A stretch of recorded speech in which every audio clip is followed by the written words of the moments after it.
Okay. Monday edition of the After Show. Got Wake and Justice with you. Wake over here on the East Coast. And Justice on the west coast of the contiguous United States of America. It is Metaphor Monday on the After Show. Yeah. That's what we call every Monday, especially when it's Columbus Day. Yeah. If that's not a metaphor for something, I don't know what is. At least, might be one of those incorrect myths. You can take that where you think abundance of prosperity lay. Hey, it's a weekend. We survived it so far. And Wink, how are you doing? Not bad, not bad. It is 59 degrees, going up to about 66 today, and it's kind of gloomy out there, and a little bit of rain, but we'll be all right, I think. Hopefully. Remind you to get in the chat. Just go to netrootsradio.com, scroll down the bottom of the page, and on the right-hand side of the bottom of the page, there is a link to the chat. So click that, join us there.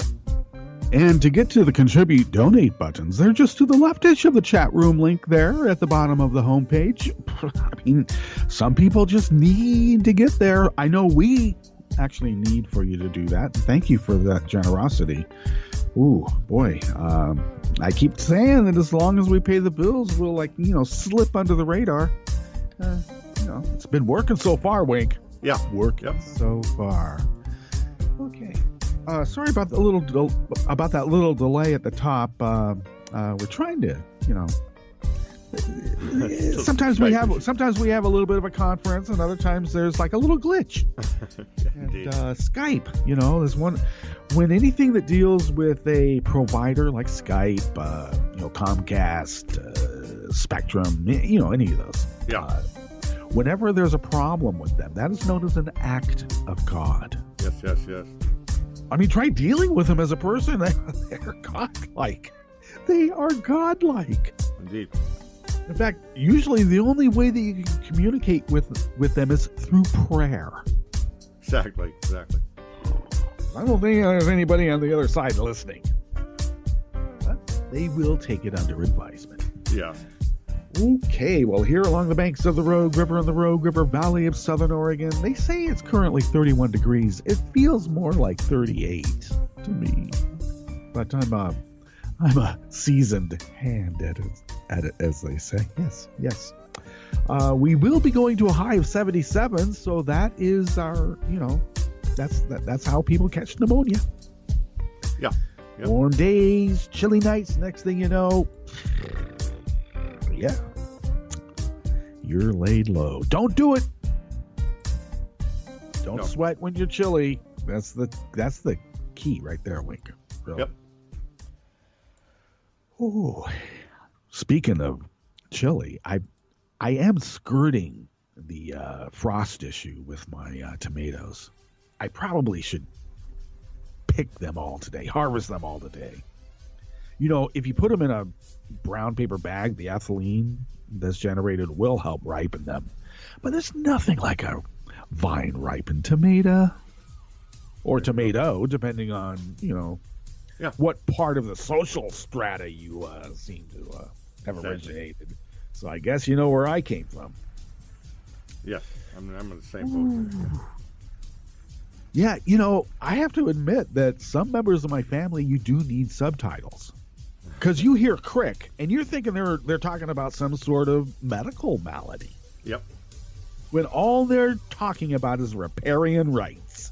Exactly. There you go. Okay. Well, let's see here. Air quality index is at 9. Oh, man. We got to get out there and enjoy it. A little bit of high pressure at 30.15 inches. Visibility at 10 miles. Humidity is 62%, so not too bad. Yeah. Alrighty, so weather from around the world is brought to you by People's Personal Weather Stations. That's how libertarian they are. And they have these weather stations on their property, and these people live around the world. Let's see now. That's how that works. Yeah. That's how it works. I don't know if it's libertarian, but I just kind of like to throw that in because, it is, I'll do it myself. But actually, it's not libertarian because they're tied to the web, which means there's some sort of community involved. And if there's anything that's anathema to a libertarian, that's like other people. Exactly. It's all me. Okay. London is 63 and overcast. You know, even during the weather, you get a little political poli-sci lesson. Isn't that weird? Yeah. It's actually part of our mission statement. There you go. Okay. All right. Once again, London is 63 and overcast. Paris is 58 and overcast. Rome is 68 and partly cloudy. Kiev, 50 and clear. Kabul, 78 and clear. Hong Kong, 84 and clear. Tokyo, 75 and partly cloudy. Sydney, Australia, 63 and mostly cloudy. San Francisco, California, 63 and clear. And New York, 73 degrees Fahrenheit with a light rain. There is an advisory in the San Francisco area, and what would that be? I'll tell you. Wink, they are evacuating about 20,000 people from the city of Santa Rosa right now because of a fire that originated in Napa, which is on the other side of the range. And they had to evacuate, I don't know, at least 12,000 or more, maybe 30,000 out of Napa proper. Oh my God. And then I heard, now I didn't see news about it, but I heard there's a fire in Berkeley, which is, you know, the Berkeley Hills. I lived through that. That was really fun. I mean, I wasn't up in the hills, but I mean, I was right there. Yep. Claremont Resort parking lot. That was the time when I still held a red card, which signified I could fight any kind of fire. Not just wood, but any kind. Right. And I just got to say, there was a cluster F on that one. But, yeah, that's the memory of that time is still raw.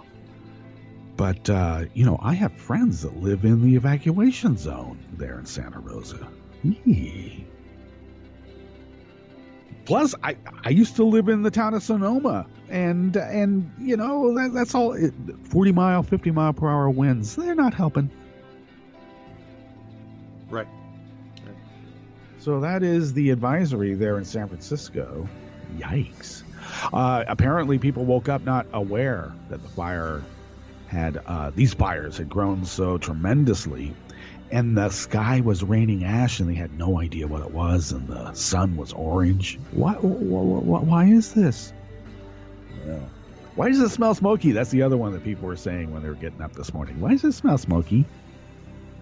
Well, eek. You know, Earth is shaking its tail, shaking its body. Something's bugging it. Short of the flea collar, I think shaking is going to be working, you know what I mean? Actually, maybe this is the flea collar dynamic, Wink. Yeah. If you want to go with the Metaphor Monday theme. Right. Okay. Well, Vice President Pence spent over $1 million to fly from California to the interior of the United States to wait for the national anthem to play so that some black guys would kneel, and then he could walk out in a huff and say they are unpatriotic. And you know, this is the guy that brought Flynn into the White House, who was already mobbed up with the Russian mob.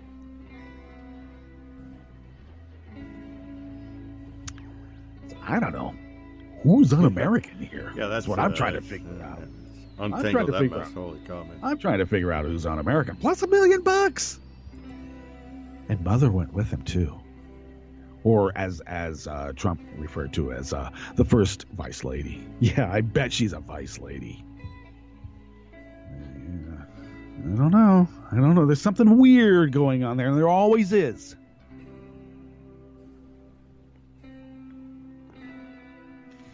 I really don't think that Nero, when he was fiddling when Rome burned, ostensibly, that's the story, right? I don't really see him as like a benevolent despot who might have fallen on the left side of the political spectrum. I don't know. It's just hard to fathom. But who do you think that might fall into the realm of a Nero? Well, the country burns. I don't know. If he had any musical talent, maybe we might be able to make that metaphor, Wink. So we're just going to have to drop that. Let's talk about what we're going to speak about today, because today, since it's Columbus Day or Indigenous Peoples Day, this is the day like when the genocide started. Let's say. Let's put it that way. Am I being too severe? Am I ungrateful that our diseases wiped out this whole continent so that we could take over? Ooh, I don't know. It doesn't make me feel good in my soul. My libertarian friends will always say, it's not your fault it happened before you got here. Yeah, well, I don't know. I'm related, I'm sure, to some of those people who did. Yeah. On the other hand, I am tired. I am so tired of apologizing for other men's actions, so I'm not going to anymore. They're on their own. Kurt Schlichter. Schlichter. You can hear the goose stepping in that name. And even though he purports to be from the military and maybe a colonel, I don't think he was that high, but some officer type, right? He wrote for Breitbart for a long time, and now he's doing some other stuff on the Mercer and Breitbart dime. I'm still waiting for the Soros checks, and they'll be put to good use. I mean, there's nothing selfish about what we do here. We pump it right back into what you're supposed to be pumping it into, and that's like making this platform a platform for electing more and better Democrats. Yep. Still waiting. But yeah, this guy gets the Mercer money and whatnot. And I've had some tete-a-tetes with him myself on some radio and TV shows. He doesn't like me, but that's okay. I don't like him either. I tried to sort of like, we're all sort of like doing this sort of thing, and we're professionals, and blah blah blah. And I still couldn't get rid of the creepy feeling like they all just want us to be dead. Wink. If that doesn't work, they're going to make sure that something or someone, if not them themselves, kill us. Right. I got to tell you, because when they start talking about like the violent left coming in and killing them in their sleep, that means that's what they want to do to us. And they have. And somebody will say, oh, well, there was some sort of liberal that, killed somebody, and, and then you have to show like the thousands of lynchings that the KKK did, for instance, And to make it so that it's understandable, you have to say, and they didn't just do it to black people. They did it to white people, too. They go, they did it to white people? Oh, my God. Oh. Then some action will be taken.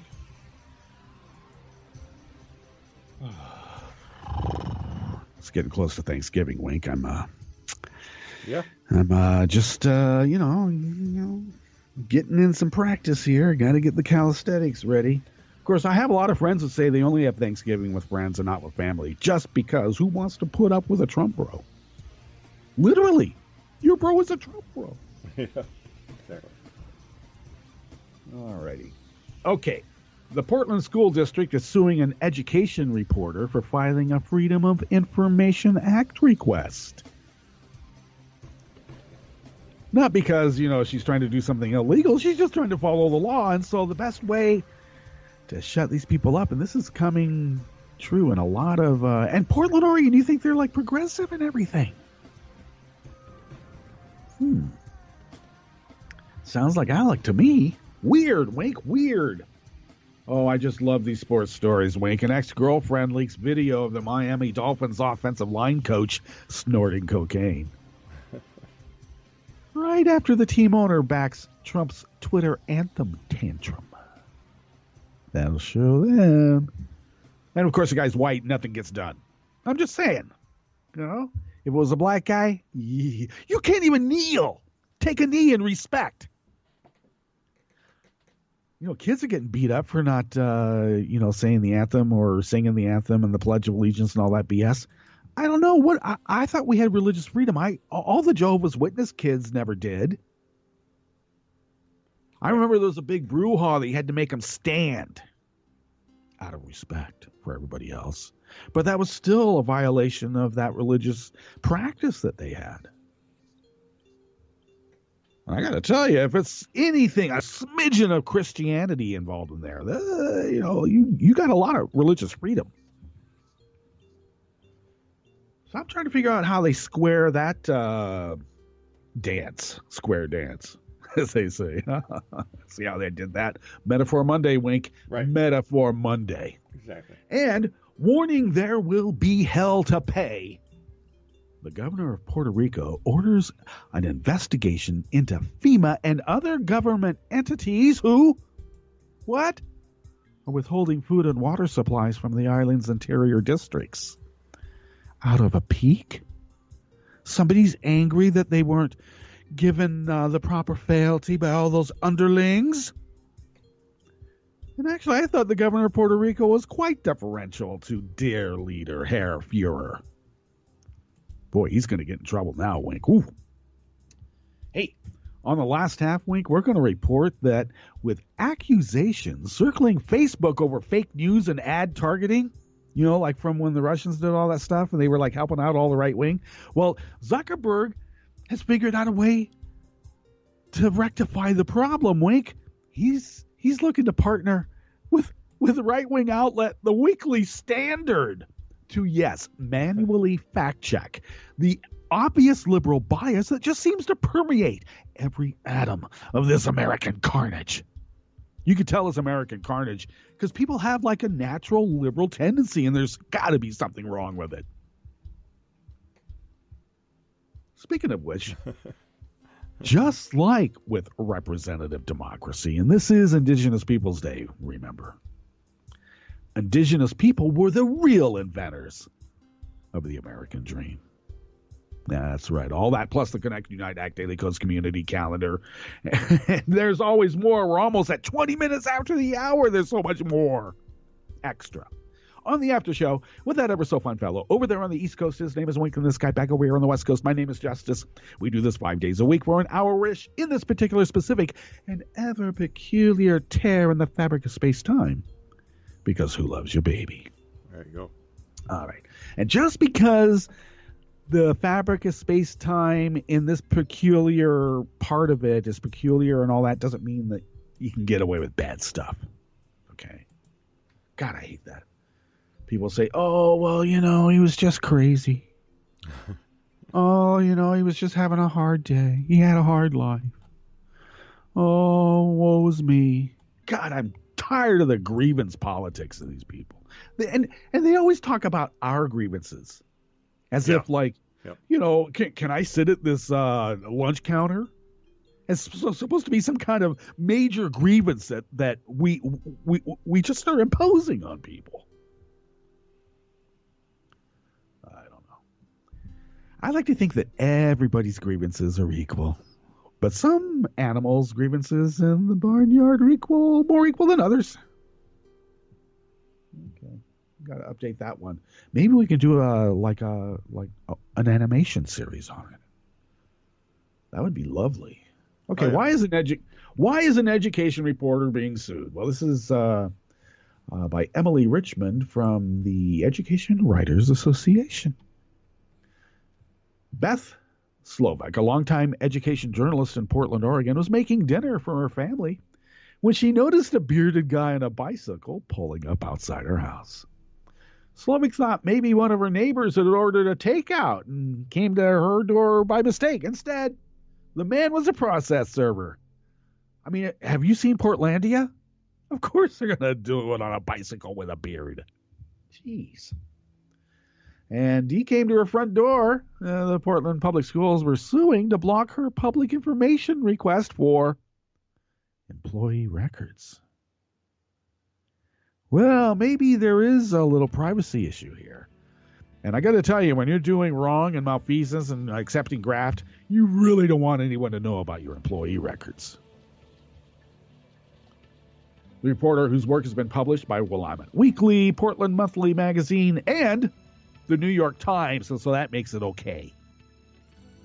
Especially by East Coast literary establishment standards. And then that was among others, too. Wasn't surprised to be served in April. The school district has said it would go to court to block Slovak from getting records, which she first requested in November of 2016. But the moment had an element of unexpected humor for Slovak. In a prior dispute with the district, Portland school officials refused to release an unredacted version of a contract the reporter had requested because it contained someone's home address. Yeah, we didn't want anyone to know the home address of this person who's could possibly be violating the law. But here, we know your address, though. See how those apples work, Wink? Little bit of intimidation here. Yep. They said Beth may go knock on this person's door. Can't let her know it because she might try to harass and hurt those people, Wink. You know how dangerous that is? But a bearded guy on a bicycle coming up giving you a slip of paper. That guy could have had a bomb.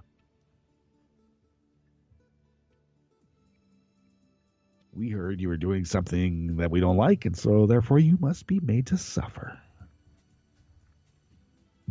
Okay. Well, I'm going to knock on somebody's door like that's the scariest thing in the world. They characterize this act that I could possibly do as incredibly threatening and invasive. And then knock, knock, here comes the process server. Let's do it to her. Yes, as surprising as these circumstances might sound, suing journalists and their news outlets is an increasingly popular tactic among public institutions, including school districts and universities, as they push back against requests to release documents that are typically considered open to scrutiny. Huh. Didn't Aaron Swartz get hounded to death for trying to collate public documents in one spot? But he didn't ask first, apparently. Okay. All right. Government at all levels, from local to federal, has become more resistant in recent years to sharing information. Mark Horvat, a journalism professor at the University of Missouri and past director of the Investigative Reporters and Editors, IRE, otherwise known as IRE. Don't raise their ire. I like that. See, that's the kind of acronyms we need. Jeez. No. Everybody's supposed to be getting those Soros checks. Then you got to go out and do a side job to supplement, your true talent. Jesus. Public agencies are exploiting the fact that many newsrooms have fewer resources these days to engage in prolonged legal battles. Newsrooms? Did that go by the way of the payphone, Wink? Newsrooms? Jeez. You mean Skype chat? Oh, okay. I get you now. I mean, if you're on Skype chat, how much of a legal fund do you really have? Yeah, okay. You don't have to look far for examples of open records requests fueling everything from routine inquiries on the education beat to in-depth investigations like the Tampa Bay Times Pulitzer-winning series on the resegregation of the county schools. But transparency in government isn't just about what makes for good reporting, Horvitz said. It's the journalist's job to keep the public informed about what public officials are doing in their name and with their money. Open records laws are an important check and balance on government power. And then those, I guess, in government power, supposedly even when you're on our side, we don't want to be transparent. Excuse me, but I like to say, what the hell? I don't know. I listened to Angie Coiro interview Jane Meyer. She wrote Dark Money. And the Kochs had hired a private investigator, trying to find some sort of dirt on her, right? Right. But generally, you can't find anything on our side, I mean, I know they could find something with us. I mean, I don't know. They might discover that to all my arguments to the contrary, I'm really vanilla when it comes to sex. And that would be an outrage out there in the world because people expect me to be kinky. And I don't know. Maybe I don't want people to know that I'm not really kinky. On the other hand, does one really ever know? There you go. All right. All right. So there's many different examples of where these lawsuits for just simply requesting a Freedom of Information Act. And let's see. Yeah, the Oregonian newspaper urged the Portland School Board to step in and force the district to drop the lawsuit, noting that the district is in a budget crunch. Yeah, aren't they all? And they're trying to ask voters to support a $790 million bond measure, but they don't want anyone to know how their money's being spent. What? Okay. After the district complied and provided a list of employees on leave in 2015, Slovic noticed there was a school psychologist who had been on the payroll but not working for 2 years. Uh-oh. You know what that sounds like, Wink? Yep. I thought we were past that. Apparently not. Okay, well, we'll keep track of that. That's still, getting served and actually going to court are two different things. Plus, she has, I can't remember who she's working for right now, but she has, actually a newsroom and a legal fund that will, and they're fine with it. They go, oh yeah, this First Amendment issues. This is an attack against the press. Yeah, bring it on. Yep. Yeah, so good for her. All right. I guess maybe, girlfriends, for all you guys out there, maybe you don't want to anger them, especially in the plural. I think there's like some sort of mathematical equation, like the more that you do of something, the more possibility that it might come back to haunt you. Maybe. This is by Travis Geddes out of Raw Story. A model leaked video of a Miami Dolphins coach snorting what appears to be cocaine as revenge for the team owner backing Donald Trump on player protests. Kiana Nij, a Las Vegas-based model, posted the video late Sunday. That was last night on Facebook. I saw it when it was happening in real time. Showing offensive line coach Chris Forrester snorting lines through a $20 bill inside Dolphins offices before a team meeting. Of course, I immediately said on social media, because, even before they reported all of the turnabout from the team owners, I mean, I knew about a few of them, including the Miami Dolphins owner. I noticed the guy was not taking a knee. So I think that's okay then. Okay. He said, the white people mad at me like I forced blow down this man's nose and like I recorded it on the low, she said after the video went viral. No, those are his habits, and he recorded himself and sent it to me professing his love. It was really kind of weird. It was, I don't know, creepy.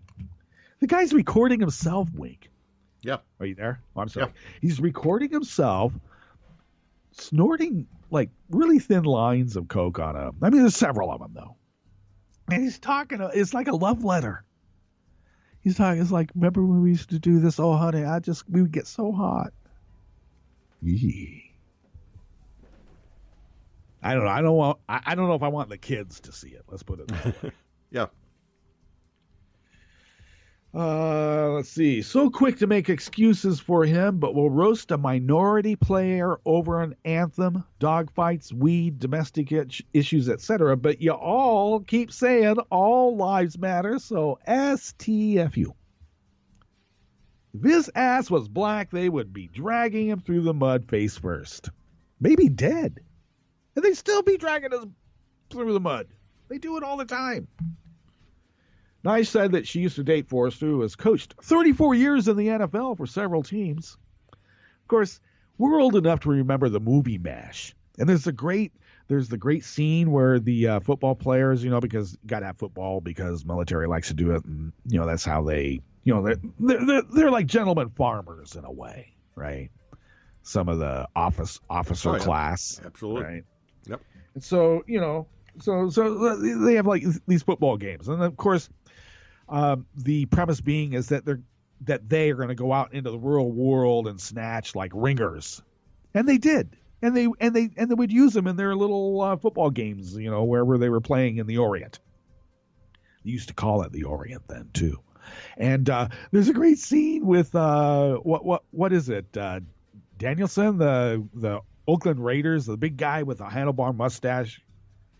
God, I'm all of a sudden having a brain lock. Yeah, but they're like smoking weed on the sidelines and stuff, you know. So I was thinking, you know, it's not shocking that these guys would, you know, like in pro ball, even in football. I mean, players smoke in the locker room. I always thought that was like the opposite of what it meant to be healthy, but they did it. I mean, this is in the pros. I never, you know, there was no smoking in, you know, college ranks and stuff. So, right. At least not in the locker room. Okay. Well, if you think about it, when I do it, I think, oh, God, I don't know if I want to read what he says. Just, it's icky. And he's doing this stuff and what he wants to do, you know, like weather is. Yeah, I'm not going to go through that. Nige posted the video on social media hours after Dolphins owner Stephen Ross reversed his position on player protests. Ross told a Miami Herald columnist that he disagreed with players kneeling for the national anthem since Trump had made the protests about patriotism. Well, you know what, Donald Trump? You can't make it about patriotism. It's about systemic racism. And you sending your vice president to walk out is another damn example of systemic racism. How dare you? Of course, I do have friends that will say, you're still free to say that. You can't say we live in a fascist state. Yeah, well, you know, I get a lot of pushback, you know, from bots and trolls. All right? People forget about that stuff. But I keep batting them away, and I have an axiom week. It's called Do Not Feed the Trolls. So sometimes I like to give a little nibble, and boy, it's just like the piranha, you know, fluttering the river surface with their frenzied feeding frenzy. It's fun to watch. Oh, and you know what? Our NetRews Radio email that we, you know, like I cycle through and, you know, filter through and stuff. I get a lot of notifications like, we're not sending this to you because it's got an obvious attachment that has an obvious, you know, problem, so we're just going to keep it on the server and not even, you know, that kind of thing. Yep. I keep telling you, I don't know why they think that Russian porn is something that where do they come up with this stuff? I mean, what might I be searching that they would think that might impact me? It's actually quite a joke, because every time I say something overtly political, I see the uptick in Russian porn bots and emails about, oh, a dating site. Yeah, I'm going to click on a Russian dating site. Yeah, that's what I'm going to do. When I lived in San Francisco, you didn't have to. You just went to the Richmond district. Russia Tea Room. Come on. Don't need to go online for it. Find the neighborhoods, the communities. You want to know about a community? Have dinner with them. Okay. It's a different dialogue today, Ross told the columnist, the owner. Whenever you're dealing with the flag, you're dealing with something different. The president, of course, we don't use that term for Trump, but this guy does. Right. Has changed that whole paradigm of what protest is. Excuse me, are you defining fascism and agreeing with it? Are you kowtowing to it, you toady? I think it's incumbent upon the players today, because of how the public is looking at it, to stand and salute the flag as he clicks his heels and puts his arm up in a very stiff salute. Just do it. That's what you really want.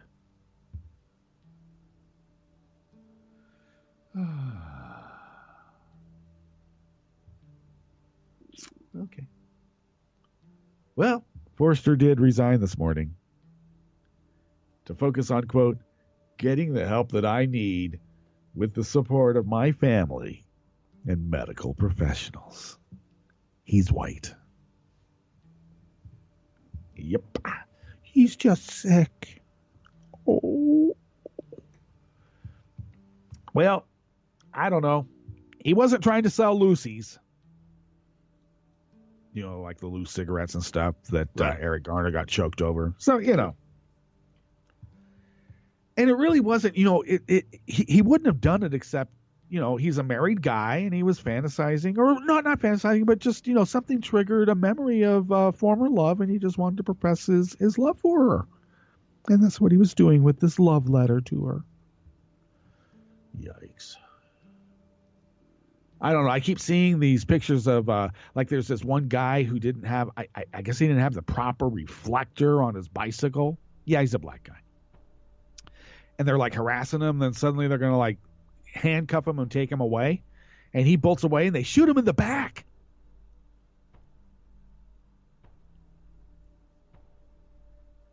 Didn't have anything on him and stuff. You know, he just didn't comply right. This guy gets to the medical help that he needs with his family nearby. That's always lovely. Oh, boy. It's Monday. We're really... You know, when Davids doesn't do his show, I thought I'd catch up on stuff. Oh, wow. Okay, Reuters penned this one with Donna Chiacu as the reporter. Puerto Rican Governor Ricardo Rossello said today he ordered an investigation of water distribution on the hurricane-battered island and warned that there will be hell to pay for mishandling of the supplies. In an interview with CNN this morning, he said the drinking water supplies have been restored to roughly 60% of the island, but some areas in the north remained at only 20% 3 weeks after Hurricane Maria hit U.S. territory. We're delivering food to all the municipalities and water. There were complaints that water in some places were not getting to people, so I ordered a full investigation. The distribution of supplies, including food, water, and fuel, has been a major challenge for the struggling government after Maria wiped out its power grid, flooded roads, and crippled the communication system. Now, FEMA has said it's too dangerous for them to drive these roads, to deliver food and water. Of course, I don't know, maybe they could helicopter them in, but, you know, you got what you got. So NBC decided, well, you know, maybe we should go on these roads they say they can't travel. And they made it all the way through to all these different villages that needed the stuff that they said that FEMA was going to bring them, but they can't because the roads are impassable. This is what the governor of Puerto Rico is talking about. But it's fake news to this guy with the poofy hair, because it doesn't make him look good, apparently. God, all right, let's get to our Jim Hightower break. We'll come back, go through the Connect Unite Act Daily Coast community calendar, and then I'll go over the stories for the last half, which will be the last quarter, but it'll be the last half of the last half. Yeah. You're listening to the After Show on Nevers Radio with Wigan Justice, and we will be right back.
Okay, we're back.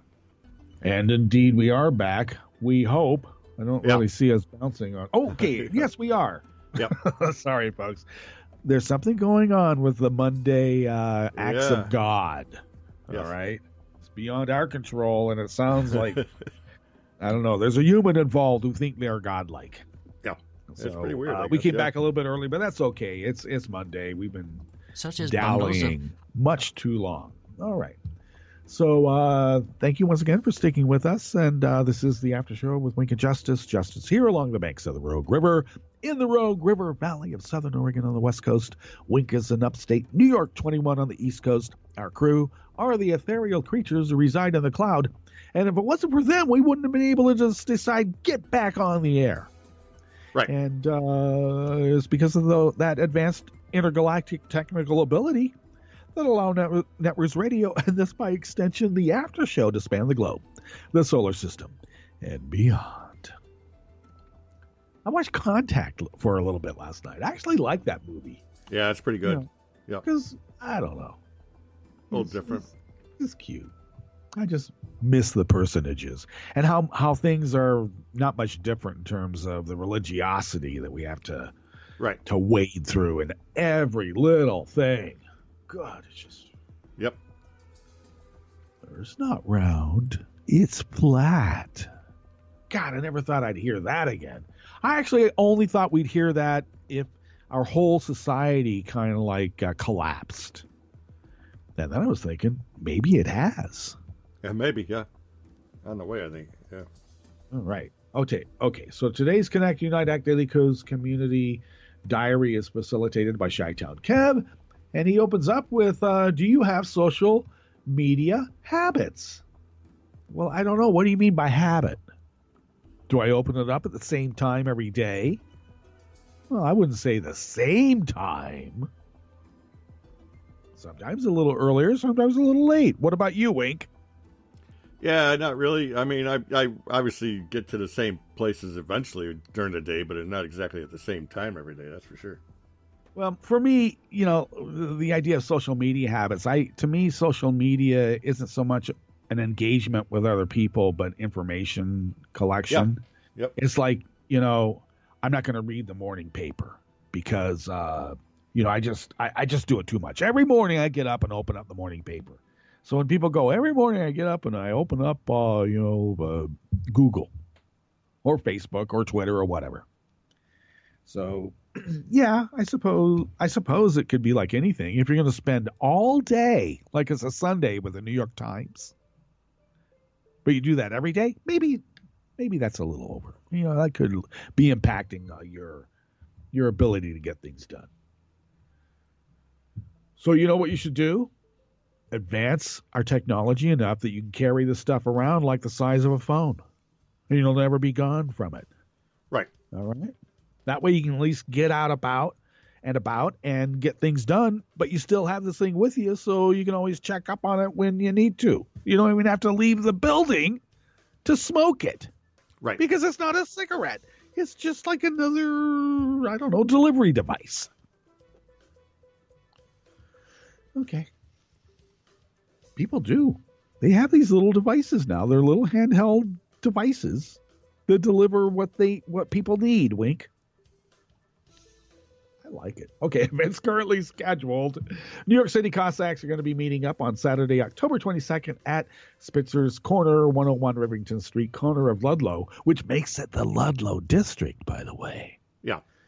They'll be in the back room. The venue is wheelchair accessible. Cosmail Kath NY to attend that event. And the San Francisco Cossacks are going to be welcome T. Burchard to the Bay Area. Cosmail Navajo, stay tuned. It will be on Saturday, November 4th at 6:30 p.m. at a location to be determined. And they're looking, obviously, to get, early dinner there. To me, that's like dinner. Early is like 4. Okay? Late is, 10. Dinner, 6:30. I think that's dinner. What do you think, Wink? Yeah, pretty much. Yep. Okay. I just want to make sure I know. And then I'm good. All right. That is your Connect Unite Act Daily Coast community calendar for October 9th, 2017. Columbus Day to some people. Yes. Indigenous yes. people to some others. And I don't know. To me, this is the day the genocide began. At least, as recorded on the calendar. It could have been a few days before. Yeah. And I suppose if you wanted to be technical, it's not like they really landed in America, but one of those weird islands that are part of our provinces and protectorates now. Right. So it's not like he really started the genocide that killed, America. Yeah. Yeah, he did. Okay. On the other hand, indigenous people sent a few diseases back the other way. Get back some mofo, Wink. Yeah. Yep. Speaking of get back, Mark Zuckerberg. I keep telling people, when you're undeveloped as a person and you come into great wealth, or you come into a crisis how many 18-year-old kids are thrust into war, and your soul is still developing, and you're thrown really into hell. That's going to impact, let's say, your worldview. Because if you bargain with the devil, that's going to have a long impact. And people do all the time. They think they're bargaining with God. They always do. So with somebody like Zuckerberg, who,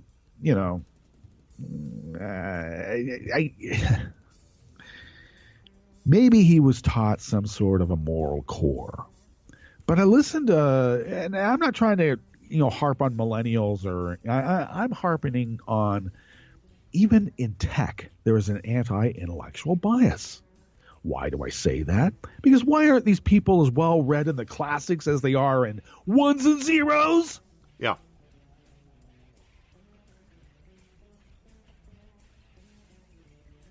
So to me, the tone deafness that this guy is displaying actually speaks volumes.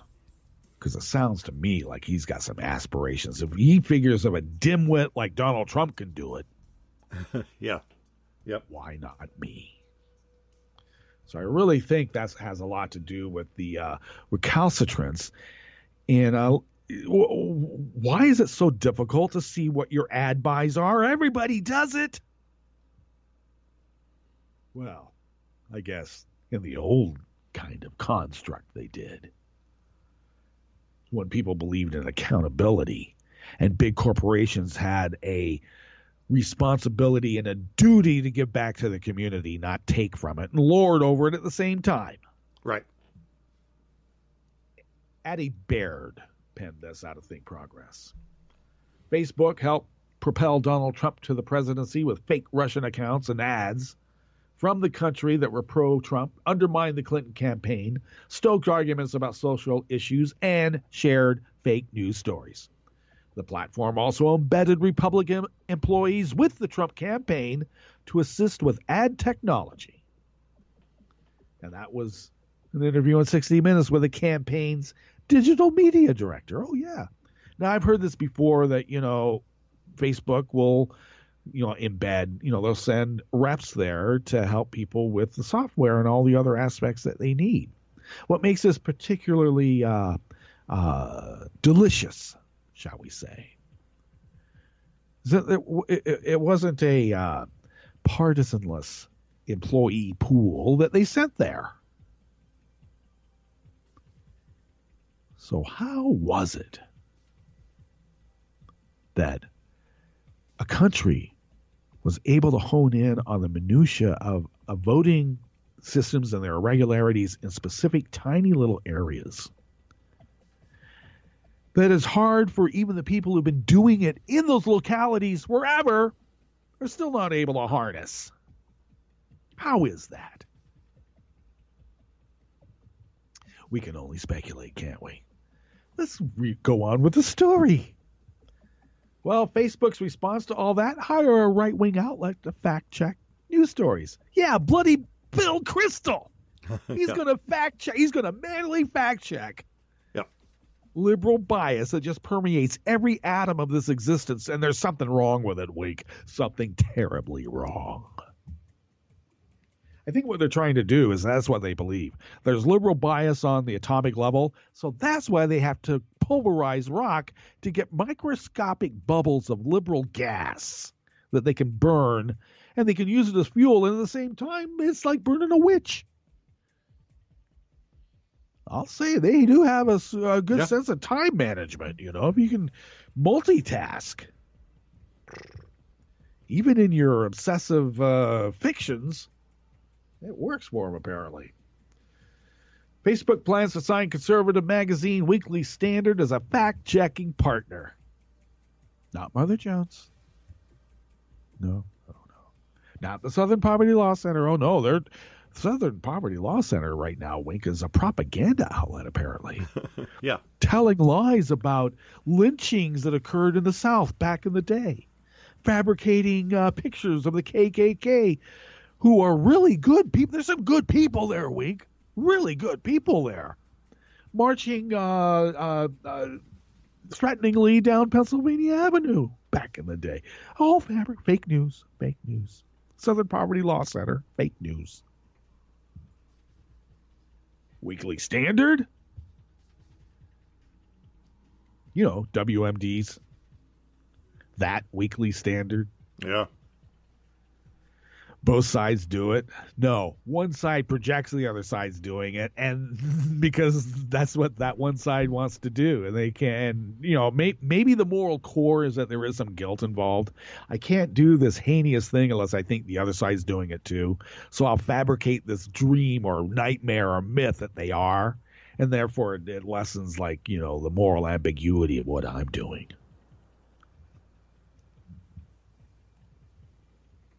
Yeah. Let's get rid of intellectualism in the United States. Let's get rid of critical thinking. Let's just, salute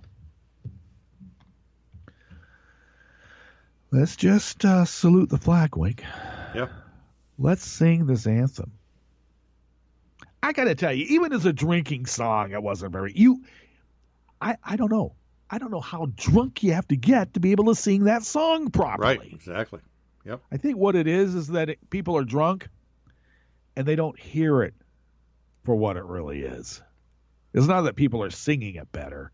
It's that everybody's drunk and it doesn't sound so bad when you're drunk. Exactly, yeah. That's why they called it a drinking song.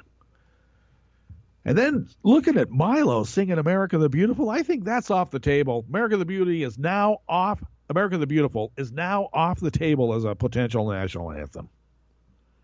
Yeah. Yep. This land is your land. I've always liked that. This land is your land. There's others that people wanted to pick from, more modern times, Long Tall Sally, I think was one. Yeah. Chuck Berry. I don't know. It kind of has an anthem quality. Yeah. Got some if you want to go anthem, We Are the Champions by Queen. How about that? Yeah. That's an anthem. But I don't know. This land is your land. I've always liked that idea. But I think what they really want is that this land is not your land. This is my land, and I'll trickle some of it down on you if you stroke my ego enough. And you know what that means. When you're a celebrity, they let you get away with it. Yeah. Okay, great. Thank you. Bloody Bill Crystal's group is going to be manually not somebody like with a humanities background. No. Somebody with a steeped in literature and history and art. No, can't have one of those. You get a propaganda outfit to find out what's the effect of propaganda, and that's the propaganda you let through. And the effect of propaganda on the other side, I don't know. You better not let that get through. It might make people think that it's nice to help your neighbor. Instead of gimmitarians wanting everything gimme. Okay. Thank you. Oh, Bloody Bill Crystal. Yeah. Okay, in honor of Columbus Day, I heard that the Columbus statue is a 24-hour watch on it because people might try to do harm to it, apparently. Yeah, might try. I think that's right up there with, black people are all pissed off about slavery, so now they're going to kill every white person, so that's why they all have to be incarcerated. There you go. Yeah. Okay. This is, I better get down here. Let's see. Louis Brock and Shane Miller is an assistant professor at Mississippi State University. Louis Brock receives funding from the National Science Foundation and the Archaeology Southwest Preservation Fellowship Endowment. Eggheads. Right. And of course, where do eggheads go? They can't get this stuff published in America. They got to go to Australia. So this is out of the conversation. Good. At least we get somewhere. When President Barack Obama created Deferred Action for Childhood Arrivals, DACA, the 2012 program that offered undocumented youth or young people brought to the U.S. as children a path into society for a moment, the ideals of the American dream seemed, at least for this group, real. Of course, anybody who grew up with Hunter Thompson knows the American dream is really a nightmare. And I guess now the kids are finding out how true that is. American dream? I get to have a house that I live in that's a cookie cutter creation? Yeah, no, that's individual liberty. Oh, my God. Freedom from choice? Yes. We call these kids dreamers because they are chasing the American dream. A national aspiration for upward economic mobility built on physical mobility. Fulfilling your dreams often means following them wherever they may lead, even into another country. It was unusual for so long for someone to live in a house for 5 years without selling it and moving on. Right. 5 years was a long time. Mobility was encouraged, including social mobility. And how did you attain social mobility? Through education, indeed. It leveled the field. And you weren't really taking education away from the legacy people anyway, because they're pretty much dimwits from all the inbreeding. I mean, we see the results of it. So you're not really taking anything from them anyway. They couldn't achieve it on their own. If I was poet, philosopher, king. Boy. With those kind of statements I just made, Wink, it's a good thing I'm not poet, philosopher, king. The actual term American dream was popularized in 1931 by the businessman and historian James Truslow Adams. For him, its realization depended on not just being able to better oneself, but also through movement and human interaction. Human interaction, that seeing your neighbors bettered as well was another aspiration and fulfillment of the American dream. It wasn't just my plot of land that I could wall off and separate. No, it was getting a plot of land among your neighbors and having everything open to the street. I remember reading and actually experiencing this. The idea of putting fences up in your backyard was not considered to be unneighborly. Everything was opened. Your front door was open to the street. Why? Because you wanted human interaction. The betterment of your neighbors was an aspiration and a fulfillment of that dream. Okay. And how did they come to this? Well, indigenous people, as well as with representative democracy. I'm looking at you, Iroquois nations. Yeah, you. The 5 generations. We have to consider what's going to happen to 5 generations ahead of us before we despoil this stream to get out some sort of weird metal that might have leached down into it. Well, apparently that's considered un-American and not an American dream anymore, and anybody who wants to aspire to that, dreamers need to be thrown in jail. That's a stepping stone to get them out of the country. Okay, well, we are well into the buffer period before Hartman comes up in about 6 minutes after the hour. We'll listen to Quantic's Life in the Rain. I don't know. I just like the beat. You could dance to it, maybe. Yeah. All right. And we'll be back here, of course, bright and bushy, same time, same station. We'll be visiting with Chris Reeves for Red Sky Morning Tuesdays. Yes, of course, with Chris Reeves.